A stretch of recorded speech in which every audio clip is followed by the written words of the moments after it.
বন্ধুরা, কেমন আছেন? বিকা রান্নাঘর চ্যানেলে জানাই স্বাগত। আমি আপনাদের কাছে একটি নতুন রেসিপি নিয়ে এসেছি, রুই মাছের লেবু তেল ঝাল।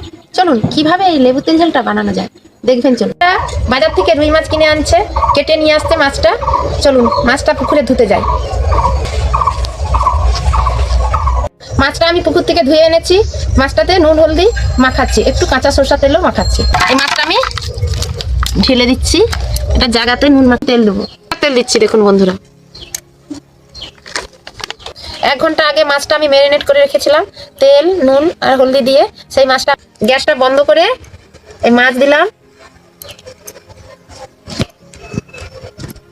এইবার আমি এই মাছের মধ্যে মশলাটা দিয়ে দিচ্ছি, কাঁচা মশলা। প্রথমে এই আদা বাটাটা, তারপরে লঙ্কা, তারপরে পেঁয়াজ বাটা। হ্যাঁ, এইবার আমি এই মশলাটা দিয়ে ম্যারিনেট করে নিচ্ছি।